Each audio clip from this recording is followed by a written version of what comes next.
makalapas ba. So pag kuan dere balik na po simba, ang ita na punta kuan trabaho na po sa munisipyo, ano na po, isa madala na po ka sa mga barkada na naglaag na mga kakuan. Backslide na po. So kapila ko na rebaptize na po. No? So lisod ang pagkuan. Grabe kaagi nga nahitabo sa akong kuan. Bikan Kung babangon. Kay mauna-unaan po na ako mali.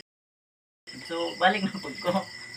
No, kay lisod man gyud ang Ginoo ato ang kuano kalabanon. No, kay sa kawalayhan malaglag gyapon ta. So nagdesisyon na pud ko nga kuan balik na pud ko simba.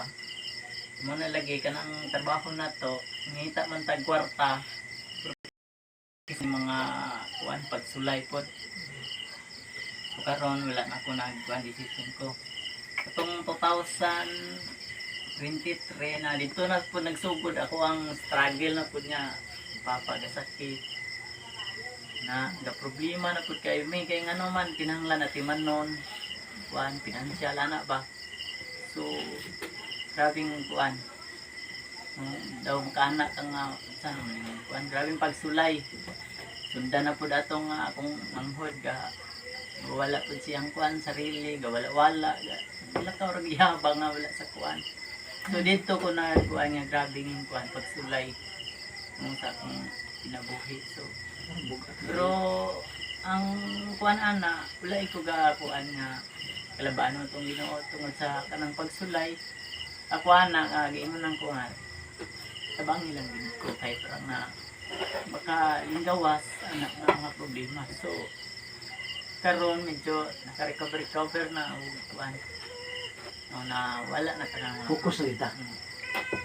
So, kung na may mga pagsulay, na may mga trials mitabo, so isalig lang yapon natin sa Ginoo para nga makapadayon sa pag-alagan. So, malang tapong share siya. Amen. So, salamat kayo no sa eksperyensya nga lagi siya tumba bangon. Managigas po din 24 16 ng ingon si Ari Solomon nga ang matarong mapukan makapito ug bangon pag-usap. Hindi na napapabutog kamalo.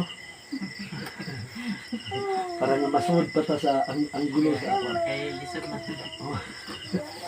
Ato ligid normal gid sa ato ang pag-alaga mo. Sabi na ato makalayo. Hindi lang ito malimot sa pagpalayo sa Ginoo Papa.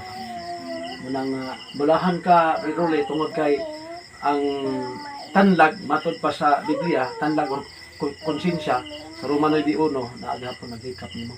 Kaya ana ang nahitabo sa ko sa una na, sud kog tanil na murag kuan na sa oras makig-away ko sa akong team leader. Kaya palahubog ko pero mosimbag sa kadto pero mo kay palahubog lagi kayo. Nga akong team leader niya nga awa may po sa simba-simba palahubog man ka duty kag sa kadto. Awa ora magini akong gigunitan wagi ko mo duty. Nang kuan ba nagpahinom sa ako na to. So sa di pa ta mo adto sa ato nga misay karon kinsa may ganahan mo volunteer nga mohatag og awit para sa Ginoo. Iporta mo kuan sa ato nga minsay nga gamay karon gabi. Mga kababayan